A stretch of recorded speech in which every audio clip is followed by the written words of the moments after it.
go. Hello and welcome, everybody. We're going to get started in just a moment. We've just opened the floodgates, so you've just arrived into the session. You're on time. We're glad you're here. Let me just mute that person. Sorry, someone else has logged in. As I said, we'll get started in just a moment. Hopefully you've got a cup of tea or a coffee, and you'll be ready to rock and roll in no time. We've had really good registration for this session. It's going to be great. Good on you, Maz. Good to see you getting your coffee. If you are sitting here in the chat and you can hear myself, my name's Trent, or Nunzio here on the call as well, feel free to just pop in the chat and say, yeah, we can hear you, we can see your slides, and just make sure that everything is working A-OK and as expected. Awesome. Thanks, Tyson. Thanks, Rachel. Hello, Mr. Wilkie. Great to see you here, mate.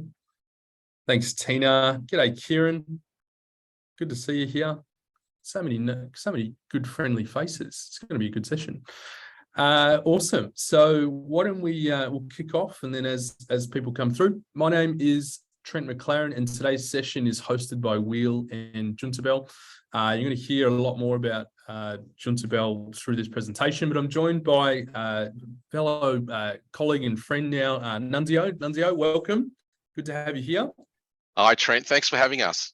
Mate, thank you for coming and sharing your wisdom. I was very excited going through your slides yesterday. I know I've been talking about it for weeks anyway, but very excited because I love what I hate when we put on webinars is the webinars that are dressed up like a sales pitch, and that's not our style. We know that's not your style, but it's actually good, hard-hitting content that actually helps the industry move forward. And in this session, we've got a mixture of both accounting and bookkeeping firms, but we've also got non-for-profit employees, execs as well, potentially in finance teams. So this is a good blended mix. So I expect some of the questions coming through are going to be people either working with non-for-profits or they're actually, they work in a non-for-profit full-time, and they're keen to understand how to improve their finance functions. So well done on putting together a really good session. So a little bit about Nunzio, why don't you talk us through your background and your experience today? Yeah, so I've been in the not-for-profit sector for over 25 years. I've specialised in that not-for-profit charity sector. I run a CPA public practice that exclusively only works with not-for-profit charity organisations in Australia. And really what we're here to do is support our charity customers to be successful. We just find over the years that you have a lot of not-for-profit organisations that are trying to do good, but with the huge amount of compliance here in Australia, it just gets in the way. And so our role is to really steward those organisations to be successful and achieve their purpose as an organisation. Amazing. Love that. I know recently, I think I was at the awards night last year when you picked up the award. I think you dialed in to accept that one. Is that right? Yeah, I did. Something called COVID got in the way and right. stopped us from flying into Sydney, which I was very disappointed. So, but next time. Yeah, you missed a good night. I had a little one too many wines like I do at those things. Not too many that I wasn't feeling sorry for myself the next day, but great night and had. And it was good to see you guys recognised for your contributions. So as we go through and we talk through a little bit of housekeeping. So before we jump to the agenda, this session is recorded. So if you've jumped in late and you missed anything, that's all good. You can catch up on the 4 minutes of me bantering and entertaining everyone until this point. Session's recorded. You will all get access to it afterwards. So if you do want to play it back, you'll have that chance to do so. And jump into the chat and the Q&A. We do try to prep for questions to come through, but I challenge you to think about what those questions are now, and feel free to either enter them into the Q&A, put them into the chat. If I see an appropriate time to ask the question, I will. But otherwise, we are going to try and answer some of these towards the end. So if you've got any specifics, things you'd like to hear from Nunzio or myself, chuck it in and we will get it happening. But Nunzio, do you want to walk us through the agenda for this session? Yeah, absolutely. So I suppose just before I take you through the agenda, just reflecting on the session today and my involvement in end of month closes. And I did a quick calculation that I've probably been involved with over 1,000 end of month, either responsible, involved for over 1,000 end of month closes in my career. And a little secret, I hate end of month closes. And I suppose one of the things that I've been striving in my career is, you know, and I have a vision that one day in the finance profession, the accounting profession, we actually eliminate the end of month close. And so what I've looked at is how can we use technology? How can we use different techniques to really streamline that end of month close? So as part of the agenda today is I'm going to first highlight and call out those things that potentially get in the way of the end of month close. What slows down? What creates the stress associated with the end of month close? And one of the key ones is revenue recognition, really complex in the not-for-profit sector. So understanding, you know, how, you know, why it gets in the way end of month close and what we can do. I'll touch on that. The other area which is really complex in the not-for-profit sector, and I see gets in the way of end of month close, is cost allocation. So allocating overheads across to different departments, different projects, and I really unpack that, look at all the different options and how can we solve that in terms of using automation to help that. The other area, which is a massive pain point that I see, and I always, when talking to my finance team, is a real blocker in terms of the end of month close is credit card and debit card reconciliations. So, you know, what tools can we use to help and streamline in terms of those reconciliations? The other one is also in the not-for-profit sector, really unique in that we have lots of different stakeholders that we need to report to.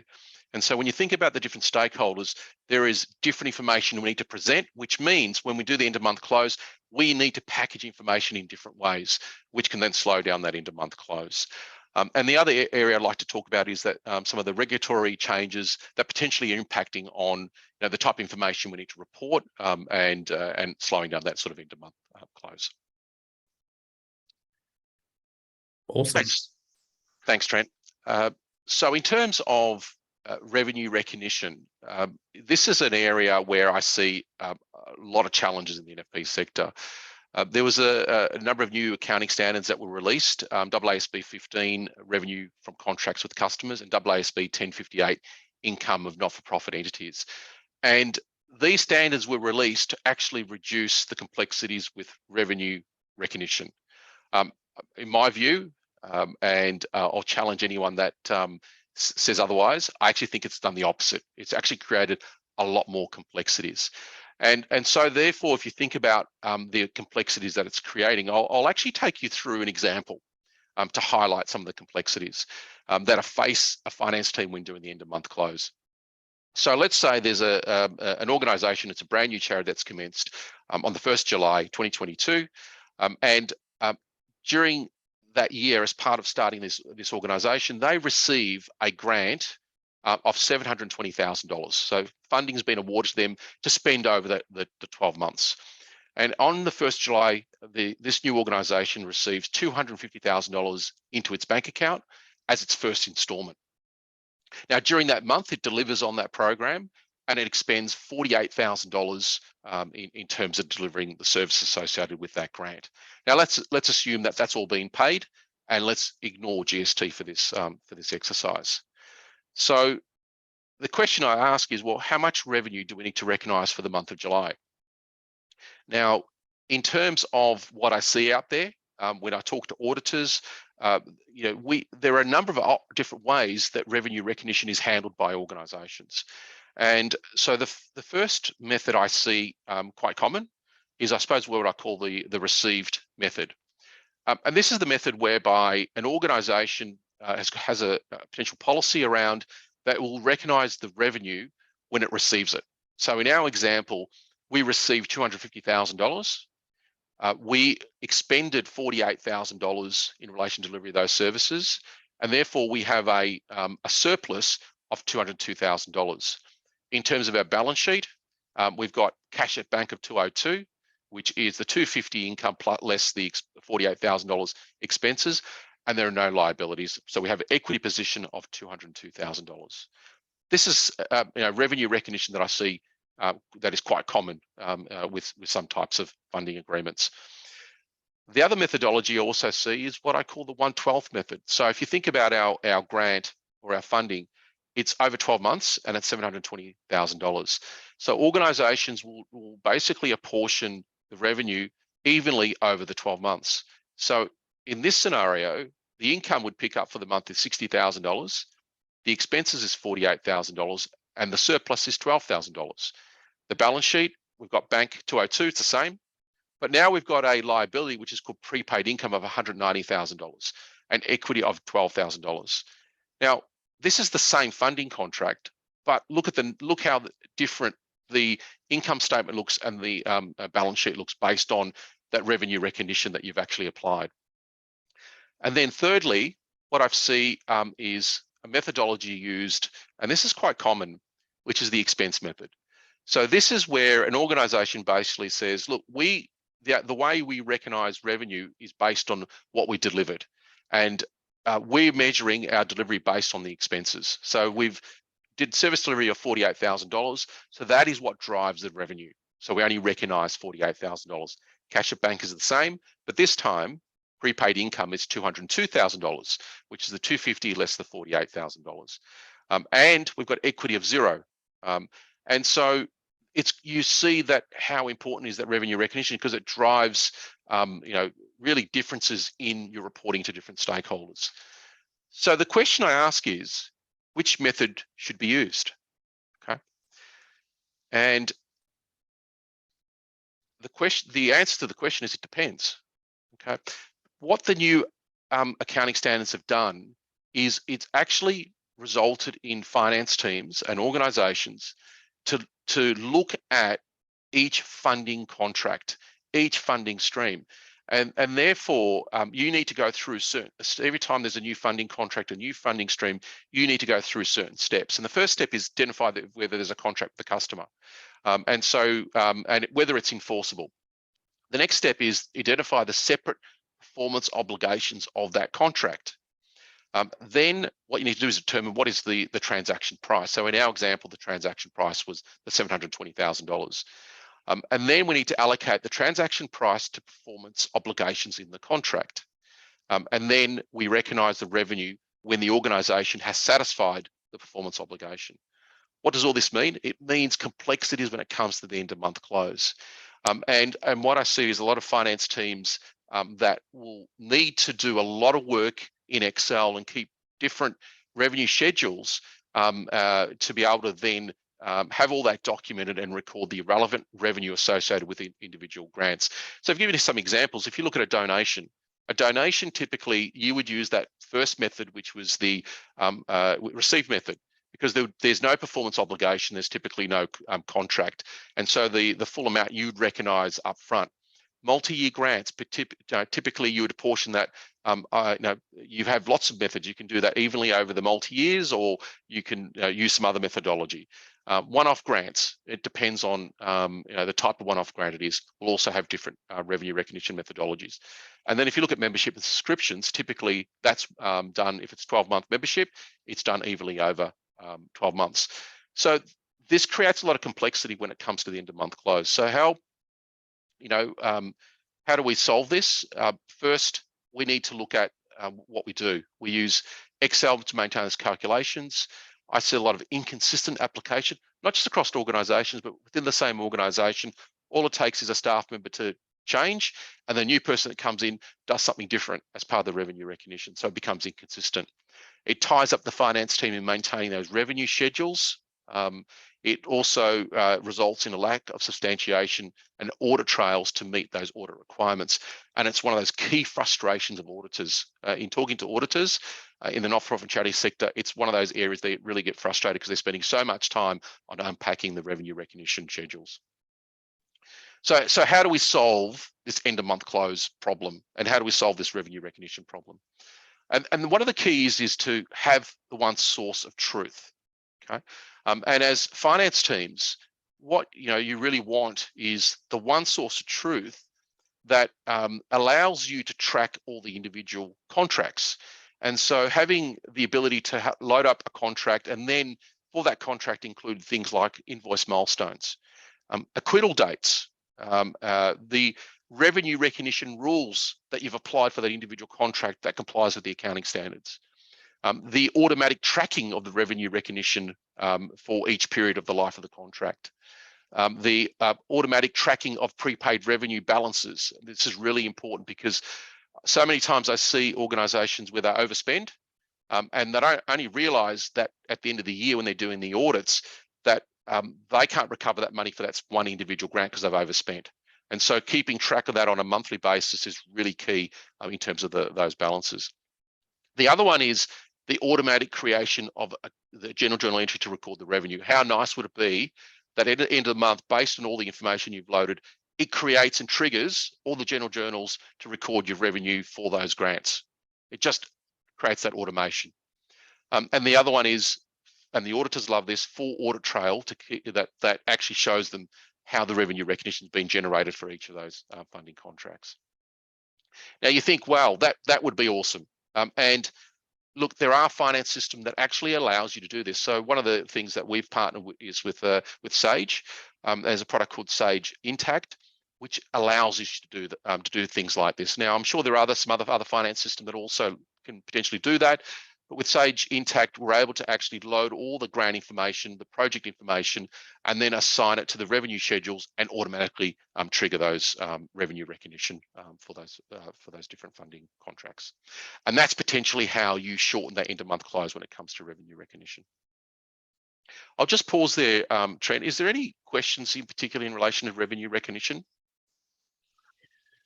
Nothing's come through so far, but just so I can play that back, and I think, you know, the big question in my head that comes through is people use a myriad of different cloud things.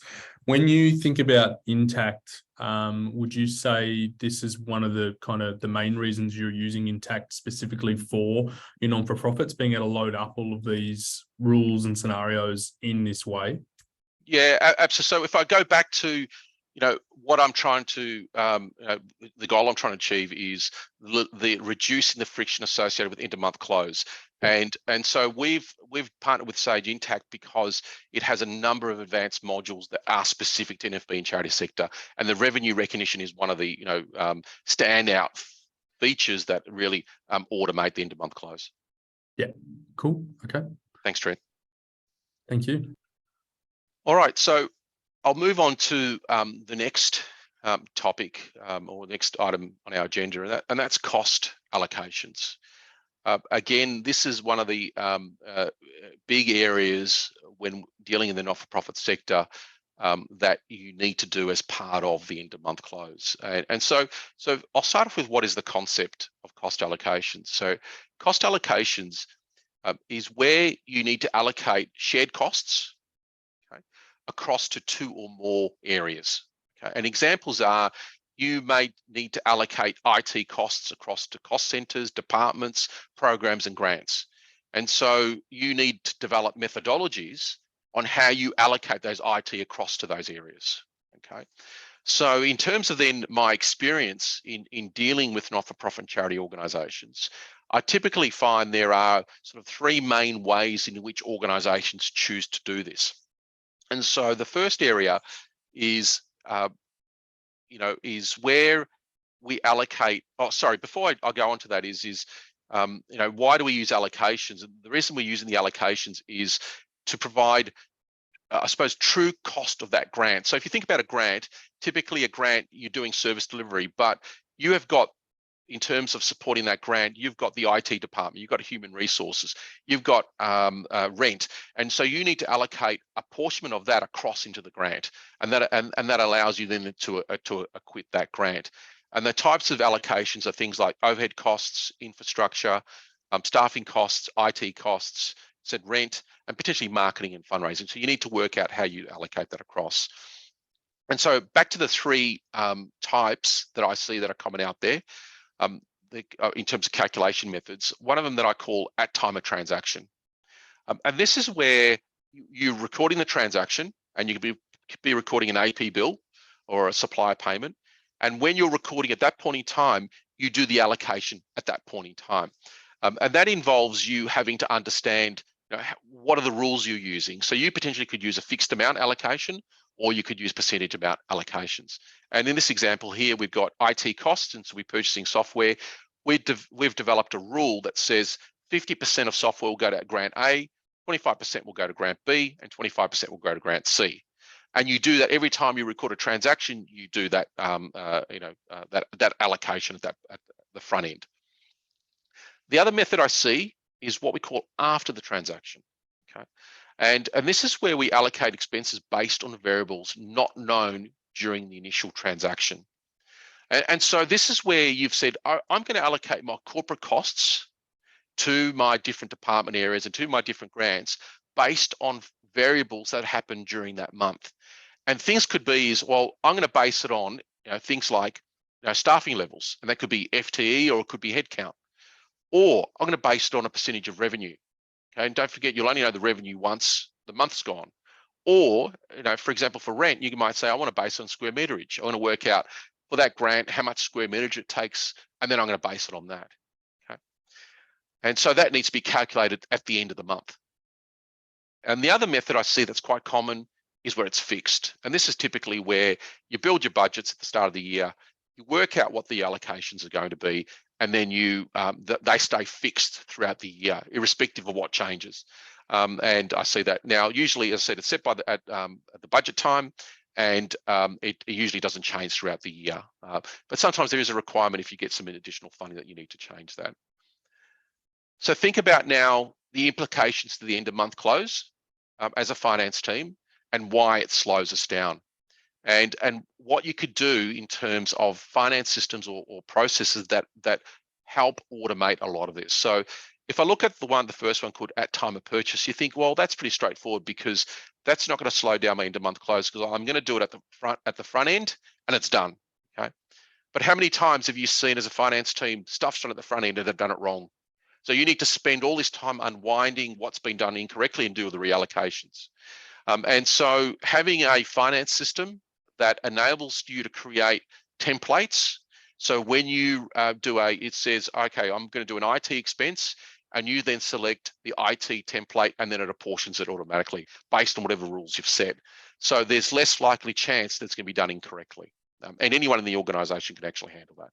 Nunzio, I had a quick question on this. So I think Sure. the point, back to my question sort of before, at what point do you determine someone that is going to be a good fit on Intact, which is a larger product compared to, and again, I'm thinking, looking at the audience, knowing there's a bit of a Xero crowd in here today as well. At what point do you determine where they're going to be best placed?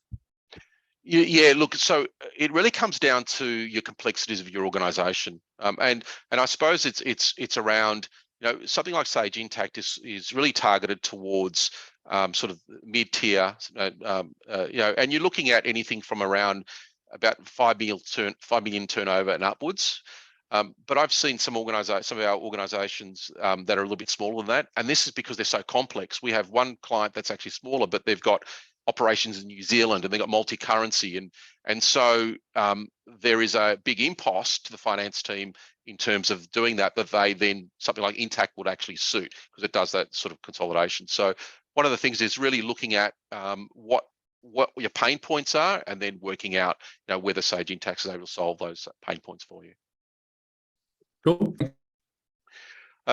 The other item here is in terms of the that end of month close is talk about after purchase, and we call it dynamic allocations. And this is where you need to do all those. You need to allocate throughout the month the overhead costs, or the corporate costs, for example, and then you need to do all those calculations in relation to things like head counts or square meterage. And I just see it just takes so much time outside your finance system to do all those calculations. And so having a finance system that enables you to actually load up those rules and, for example, put in statistical information such as head counts, FTE, square meterage, and allocate that to the different grants and different departments, it will then fire off automatically a general journal at the end of the month to reallocate those costs based on the rules that you've created. And that really creates a lot of reduced friction associated into month close. Also, the other thing is that I see a lot of times where you do grant acquittals and you've recorded overhead allocation for a grant, and the funder goes, well, that cost you've allocated for overhead, can you explain to me how you did that calculation?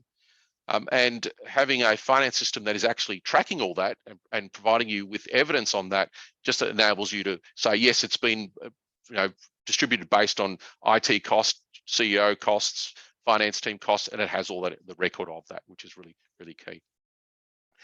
The other, in terms of consideration, in terms of the fixed cost, really having a finance system that enables you to generate general journals recurring is sort of key to that. And most finance systems nowadays are able to sort of cater for that sort of functionality. Okay, is there any questions before I move on to the next topic on cost allocations? We'll pause for a second and just ask if anyone's got a question on cost allocations, or maybe you've thought about something on the revenue recognition. Throw it into the chat, the Q&A. Thank you, Chris, for your response there, mate. Again, good to see you here. Now, I think we're all good to swing through, but if you do have a question, ladies and gents, add it in. We'll be able to, you can tell this is designed to be for you. It's an engaging session. We hope you can get something out of this. So if there's anything specific, throw it in and we'll see what we can come out with. Thanks, Trent. Okay, next topic, credit card, debit card reconciliations. Okay, one of the major pain points of any finance team. I see it over and over and over that this is one of the key areas that slows down your end of month close, or results in you preparing financial accounts that have got incomplete data because you're just waiting on the transactions, and it just holds up your end of month close. So why is it so hard? You think, credit card transaction should be easy, but why is it so hard? And I suppose the reason from my perspective, I've unpacked why it's so hard is that what I see most really common in the NFP and charity sector is shared corporate cards or credit cards. And so soon as it starts, and this is really bad practice, you shouldn't be sharing cards, but I just see it so common for ease of use or challenge dealing with the banks that you start to share corporate cards. And so therefore, as a finance team, when you see a transaction and you then start to go and do the emails around, does anyone know who this transaction belongs to? And there's no one accountable because it's tied to many people. And therefore, the finance team is spending lots of time actually tracking down whether a transaction is a legitimate transaction. And that can really slow down that end of month close process. The other one is that we, in many cases, are relying on paper receipts, and there's that delay in receiving those paper receipts. In particular, and hopefully there's no CEOs on this call. Typically, a lot of times it's the CEOs that are delayed in providing their credit card statements. Hopefully, none of my CEOs that I deal with are listening. The finance team feels uncomfortable calling the CEO is, where are your receipts? And it just drags on and drags on. And that's sort of one of the key points. The other one is that organization use lots of different type of cards. They've got using corporate credit cards, they're using fuel cards, they're using debit cards, multiple sources of data that result in lots of reconciliation and trying to track down different transactions. The other one, dealing with the bank. I just find it really challenging when it comes to corporate cards and dealing with the banks. It's hard to change limits, and it's really hard to cancel or issue to new staff members in terms of those cards. It creates a lot of friction, and typically the finance team is left with doing that task. The other one is the manual data of entry from the into the finance system. So transactions flow, and then you need to rekey all that data back into the finance system. Again, slowing down the end of month close. The other one is the risk of fraud. Credit cards are the biggest area. I know in my career, whenever I've discovered fraud, it's typically coming from credit cards, and fraud could be can be at risk. There is because the finance team is not getting that information quickly. Okay, you're waiting to the end of the month to do those reconciliations, and at that point in time that you're doing the end of month close, that you want to do that quickly. And you start discovering some fraudulent transactions. And what you need to do, you need to put aside the end of month close, and you need to start to investigate those fraudulent transactions. It then slows down the end of month close. The other one is subscriptions, really big pain point. How many of us have got, as finance teams, can see recurring transactions and we don't know what they are, and we never can find out what they are. Then once we find out what they are, I say, oh no, we should have cancelled that 2 years ago. We try to cancel it and we can't. And it's a real big pain point in terms of the finance team, trying to resolve some of those issues. So how do we solve this really big issue and this pain point? And this is one of the reasons why we've partnered with Wheel. This concept of a virtual card is just a joy for me, and managing our finance teams. And that's because what we're able to do is issue one card per user, and issue budgets per user. So therefore, if you see a transaction, you know exactly who that transaction belongs to. So it's really quickly to keep people accountable and say, you haven't provided your receipt, you need to provide your receipt. Really nice in terms of having that functionality. The other really powerful, and this is really relevant in the NFP sector, is the ability to issue temporary cards. So I've got an example where we've got one of our clients where they've got the directors all traveling to Melbourne next week, and we're potentially looking at issuing, you could issue a virtual temporary card to those directors, and then they can actually start to use that, capture the transactions, and then once the trip's finished, we can then cancel those cards. And what it means is we're not waiting for receipts that we may never get from directors, and we've got that information really quickly.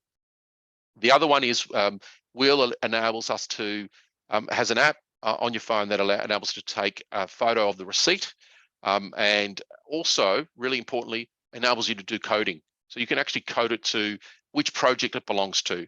And instantly, the finance team, as soon as a transaction takes place, they can have the information associated with the amounts, the GST, which account it belongs to, and which project or grant it belongs to instantly. The other one is you can eliminate the need to have lots of different cards. And I'll give you an example. A lot of people will use a fuel card because they want to track that it's just fuel. But with something like Wheel, you can actually create a fuel card and use that, so you know that any transaction that hit that card are just fuel. So really nice in terms of being able to track different types of expenditure. The one I love, no need to deal with banks. So when it comes to changing limits or cancelling cards or issuing to new members, we can really quickly do that without having to fill out a form or speak to a bank. It can be all done online really quickly. The other one is the automation of the data entry into the finance system. So once all the data is captured in Wheel, we're able to then to bring that into the finance system, and without the need to rekey data as part of that process. The other thing is it reduces the risk of fraud. So as finance teams get that information on a daily basis, they can review that and identify any risk transactions instantly, and therefore can act on that point in time, aren't waiting to the end of month close to do that risk analysis in terms of fraudulent transactions. And the one also in terms of subscriptions, Wheel has the functionality to actually create subscription cards for each individual subscription. So therefore, what if you find there's a subscription that needs to be cancelled, but you just can't get it cancelled, we can actually stop the card and stop that transaction without affecting all other subscriptions. So a really powerful feature in terms of assisting the finance team in terms of speeding up that end of month close. I'm going to pause there. Is any questions, Trent, in terms of credit card reconciliation? I can't see any questions, and obviously I'm very bullish on this stuff because I invest all of my time and energy into helping Wheel, grow. And a lot of people in this call also help spread the good word on what we're doing at Wheel. But I love diving just so deep on the practicalness of what it's achieving, and I think not dealing with the banks. Like, how do we make our partners out? How do you become a self-service? Removing the bank, right? And we talk about it in cards like Wheel. We talk about it in sometimes loans now as well. Like, there's so many new things happening in this space that means we don't have to speak to the bank all the time. I love it. I think it's great because that, and not all banks are bad, but I think the processes and the way they're big and everything else, we're used to dealing things in a real-time, fast-time pace. But yeah, I love that I actually didn't help you with this slide at all. This has all just come from you. No, So absolutely. It's amazing to hear it back. This is the pain points. This is the I pain points that I've love it. for 25 years dealt with, and something like Wheel really reduces that friction, and that's why we're just so pleased to be dealing with Wheel and pushing our customers onto using this, and they're embracing this. We've got one customer, Westgate Community Initiatives Group, that they had 40 corporate cards, and so we implemented Wheel for them They loved it so much that they now have 120 cards they're using. And what they're doing is they're actually using the additional for service delivery. So it's a disability employment, and they're using the cards for team members out there that are actually providing, give an example, looking for a job for someone and helping them buy a suit or helping them buy a laptop, and they're actually using the wheel functionality to actually do that and track all that information instantly. And they've just really embraced it. It's worked so well. Mate, yeah, I love that case study as well. Having looked at how they're using it. Yeah, and Hannah, your comment, amazing. Never thought of using subscriptions in Wheel. You totally should. I know Maz is on this call, and she's the biggest advocate for subscriptions. I know it's in every single every time I hear her speaking, it's about subscriptions. So yeah, it's a really awesome. It helps you take back control. I think back to your point, Nunzio, it's if they're going to keep billing you, I just cancel the card, I can reissue a new one. And that's back to the point of you not dealing with the bank. You can just issue, reissue, delete, create. It's all up to you. But without sounding like a broken record, because I could talk about this all day, I'll let you carry on with the next slide. Yeah, and I'll continue. So this is a real life example. So on Friday, I purchased a go-kart because I was here in Brisbane getting on the train, and I lost mine and I had to buy another one. So I took out my wheel app and purchased the go-kart and received a receipt. So as part of receiving that receipt, I had that receipt, and then I used my wheel app. So I paid it with the wheel, used my wheel app, took a photo of the receipt. As part of the transaction, it automatically had what budget I was using. It calculated the GST. It automatically set the category to travel. And all I needed to fill out was the project, which comes from our finance system, and then attach the receipt. So as soon as I did that, within seconds, it then came across onto the wheel app, and you'll see here that you've got Toowong Station, the transaction actually there, and then what it can do is click onto that transaction, and the finance team member already had a copy of the receipt, the details, all the details that I've included. Now, if I did an incorrect code, the finance team can actually change that and put it to the correct code, and then import that into the finance system. And that's done within seconds. There's no friction. There's no time delays. The finance team has that information within seconds. Really powerful.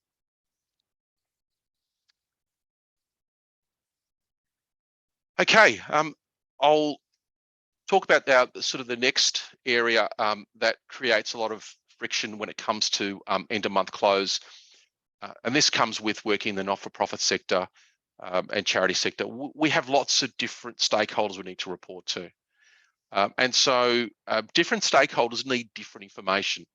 And so that's then incumbent on the finance team to prepare and hold financial data within the finance system that can satisfy the requirements of those different stakeholders. So if you think about our different stakeholders, we've got the board, we've got Audit and Finance Committee, we've got the CEO, we've got the executive team, we've got the auditors, we've got program, project, grant managers that need different information. We need the regulators, such as the ACNC, that needs different information. We've got funders, so government agencies, charitable trusts, donors, all want information in different ways. Okay, so therefore, when it comes to end of month close, now we are responsible to prepare that information. So let's take this example: management accounts versus general purpose financial reports. Okay, so as a charity organisation, typically we're preparing what are called general purpose financial reports, and the general purpose financial reports must comply with the Australian accounting standards. Okay, and typically we're using simplified disclosure reporting. And so what we find is that when we prepare general purpose financial reports that comply with the accounting standards, they may complicate the management accounts. So management may want to see revenue recognition in a certain way. However, as you saw, to comply with the accounting standards earlier on, we may need to do certain different things to make sure we're complying with the accounting standards and keeping the auditors happy. The other area is leasing standards. The way the accounting standards want us to prepare, comply with leasing standards is very different potentially how management internally wants to see the expenses associated with leasing. And what you've got is also the auditors come in, you've got to do lots of end-of-year audit adjustments that really provide information that's not relevant to what the management wants to see, but we need it for compliance with the accounting standards. So in terms of looking at preparing general purpose financial reports, what we want to do is have the ability to, within the one source of truth place, record all the data, but then segment the information based on to which stakeholder we're reporting to. So something like I mentioned Sage Intacct earlier on, and this is another reason why we recommend Sage Intacct, is Sage Intacct has this concept of books or ledgers. And so what we're able to do is actually create a standard ledger, does all our accrual accounting for our management accounts, but then we create what's called a compliance with accounting standards adjustment book. We record all our transactions in that book. And when it comes to dealing with the auditors, we do book stacking. We do the accrual book plus the accounting standards book and report to that and prepare our audited financial statements. But then when we report to the board or report to internal management, we do unstack the books and we just provide accrual and they have their information. It's the one place, it's all source of truth. But it allows us to report information in different ways to different stakeholders. Really powerful. And therefore, it doesn't mean that the finance team's doing all these adjustments in Excel to then report to the different stakeholders, which streamlines the end of month close. The other one is, management accounts versus reporting to funders. And again, on this call, if you're involved with grant funding and you're involved with providing acquittal reports, you will know the pain associated with extracting the data of your finance system each time you need to do a acquittal report, and then manipulating in Excel to meet the requirements of what the funder wants. Okay, and that's because the natural chart of accounts do not equal what the funding contracts budgets are. They'll be different. The acquittal reports may be over multiple years. It might be a 3-year contract that you're acquitting, versus your finance system that only wants you to report, within that 1-year period. And also, you might find is that what the board approved budget is very different to what the funding contract budget is. So how do you do that sort of variance reporting? And that involves a lot of time in the finance team to manipulate data outside the finance system, and typically in Excel.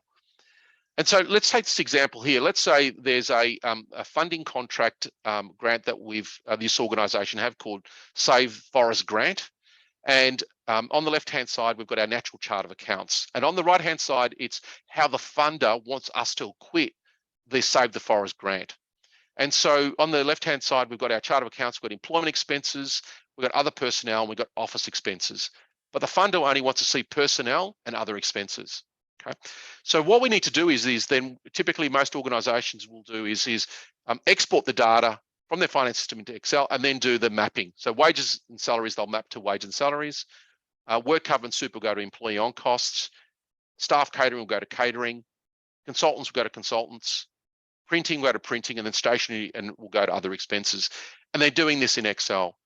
Something like having a finance system such as Sage Intacct allows you to create those mapping within the system, and you can create a suite of reports for Save the Forest grant acquittal. So what it means is that each time you need to do a grant acquittal, you do not have to export any data into Excel. You're able to quickly run your suite of reports for Save the Forest grant and produce that acquittal report straight out of the finance system without any manipulation. This is really important because so many times I see when staff change, they then start to create inconsistency in terms of that mapping. And this just allows you to be really confident that when you create a suite of reports for a grant, you know that you're providing consistent information. The other one is, in terms of reporting to stakeholders, is management reporting versus board reporting. How many times does the board go on a retreat and they go, you know what, we've built a new strategic plan and we want the finance team to present the information that meets to our strategic pillars. And the finance team goes, oh no, how am I going to achieve that?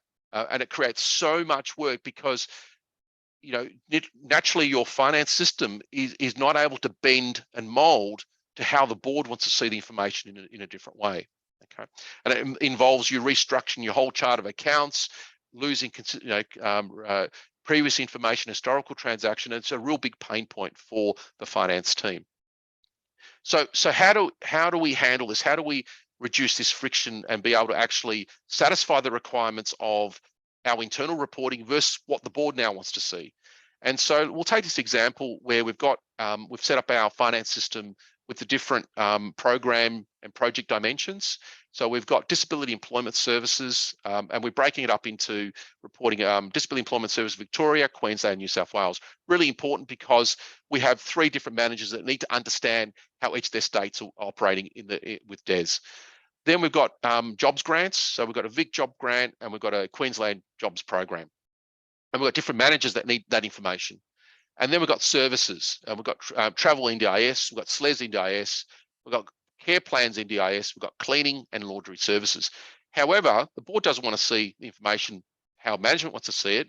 They want to see it on the right-hand side. They want to see disability employment pillar. They want to see NDIS pillar. They want to see social enterprise pillar. So as a finance team, this would involve us at the end of each month exporting all the programs and then creating all the mapping in Excel, which is a huge amount of work and potentially creates a lot of complexities and inconsistency. So having a finance system that allows you to do what are called dimension groups quickly and map allows you to do something like this, where we can go that at disability employment are the DES programs and the job grant programs and map it to disability employment. In terms of NDIS, we look at the 3 NDIS programs and map it to the NDIS pillar. And then in terms of our social enterprises, we map cleaning and laundry services to the social enterprise. And what it means is as soon as you create those dimension groups, you can satisfy instantly the reporting requirements of your internal management team on the left, but then are able to create a board suite specifically that provides it into those 3 pillars like the board wants to see it. And there's no rekeying of data. It's just creating those groups, creating your reports, and you've got a suite of reports that you can use forever. And also, retrospectively go back in terms of comparisons as well. Really, really good. And Sage Intact does that, but also, you're looking at potentially some finance systems that can achieve that for you, and that will streamline that into month close for you. Other things to consider in terms of reporting stakeholders are auspice. So I see a lot of not-for-profit organisations where they auspice another program. It's not their program. They're not running the governance for it, but they still need to do the accounting for it. And that's a pain point for finance teams because they really need to extract that data outside of their finance system in order to report to their internal management. And that involves a lot of management. So having a system that automates that is really key. The other one is consortium. See a lot of organizations where they enter into consortiums. And as part of the sort of, in terms of complying with the accounting standards, is the agency rule, where you don't want any transactions that are just flow through as part of a consortium shouldn't form part of your financial statements, and therefore you need to extract that. So having a finance system that allows you to do that is really, and automate that is really helpful as part of that end of month close. Okay. The other thing I just want to briefly talk about is this is an area where there's a lot of organisations speak to don't actually really understand the impact of external conduct standards. So from 1 July 2019, there was some legislation that was released for all charity organisations in Australia. And then you must, that if you operate outside of Australia, you must comply with the external conduct standards. So what does that mean? It means that, first of all, you need to identify whether you actually operate outside Australia. And that includes if there are any undertaking any activities overseas, if you're sending money or supplies overseas, if you're sending people overseas, if you're buying goods or services from overseas, or you're working with or funding other organisations that operate outside of Australia, you are then fall under the remit of the external conduct standards. And under the external conduct standards, the impact to financial reporting and what you need to do as a finance team each month is you need to track the overseas expenditure by country, by activities, and by the third parties. And so what it means is your finance team needs to be equipped to capture and report that information is required. Now, one of the kickers with this is that when you provide your annual information statement to AC&C, it doesn't need this information. So there's no thing that you need to report to them, AC&C, on a regular basis. But what they're saying is that if we circle back and we want to audit you as an organization, you need to be able to provide this information. So as a finance team, we need to be able to capture this, so to be in a position that if we ever are audited by the ACNC and the ACNC requests information, we've got that information at our fingertips. Is there any questions? Oh my goodness, so many questions. But as in I have so many going through my head, but so much good content. That was great. Well done. Putting that and bringing that all forward. So for anyone listening, I know you've all been patiently enjoying and staying quiet and enjoying all this. Tina, great, straight into it. Does the overseas things include paying subscriptions to overseas companies? Technically it does, but it's that thing around. So you need to capture that information and keep a record of it. So it is any expenditure overseas that you need that falls under the external conduct standards. There are levels of risk that the ACNC will consider. So if that's all you've got, you just need to keep track of that, and that's it. There's no other really huge other requirements you need. Awesome.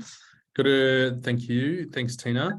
Got another one from Tyson. Does book staking let you report all grant income received to date in a grant report, but only show income recognized? Sorry, stacking. I thought that too, Tyson, but I didn't want to. Yeah, book stacking. Let you report all grant income received to date in a grant report, but only show income recognized to date in the general purpose and management financial reports. Yeah, you can, absolutely. So I did understand that, Trent. So yeah, absolutely. With book stacking, you've got the ability to, it's almost, think about it, it's two set of accounts.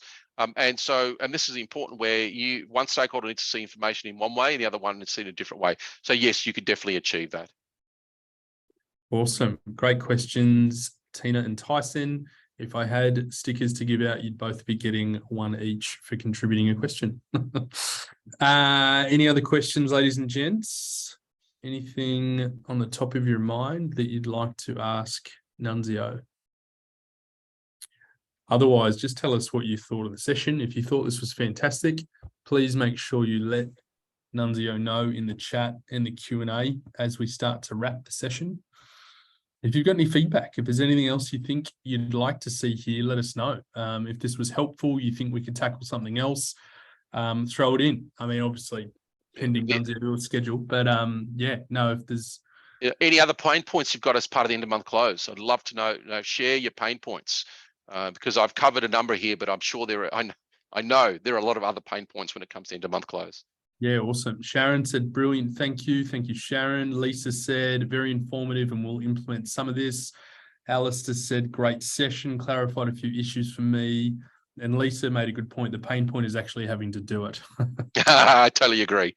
That is funny and true. Awesome. Look, we'll leave it another 30 seconds or a minute or so, but Nunzio, did you have anything else you wanted to cover that you're thinking about at this point? No, there's nothing really to cover. It's really I'm more than happy to, and I've got my contact details. So yeah. If you've got any questions, any queries, just reach out to me. I'm more than happy to have a conversation with any of you in terms of some of the pain points you're experiencing. So don't hesitate to reach out. Amazing. Well, from the comments I've seen so far, this has been very positive and well received. As I said, I had an insight by looking at all of this last night, and I was very impressed. So I knew we were going to be covering some good stuff today. So yeah, if you've got questions or you'd like to reach out to Nunzio, connect with him on LinkedIn at a minimum. You know, I will love LinkedIn and social media. It's a good way to stay connected and hear what we're all thinking about. Thank you for coming along to this session between Wheel and Giunta Bell. If you do have any other pain points, feedback, things you think we could better unpack, yeah, let us know. We'd love to obviously, help out where we can. Knowledge sharing is a big part of how we build up this community. And yeah, I think it's really important. So Nunzio, well done. Thank you so much. If we're all in a room, we'd be standing, there'd be a round of applause, standing ovation, roses, flowers, you name it. We'd be doing that. But yeah, thanks for coming along and sharing your time. Thanks to everyone that spent an hour with us. We hope you're all smarter for it. And yeah, hope you all go and enjoy your day. Thanks everyone for the time today. I really appreciate it. Thanks, guys. Have a great afternoon. We're going to wrap up this session now. recording will be sent out sometime this afternoon, so you can play it back, share it with your friends. Tell us what you think. Thanks, everyone. Thank you, everyone. Have a good day. Bye.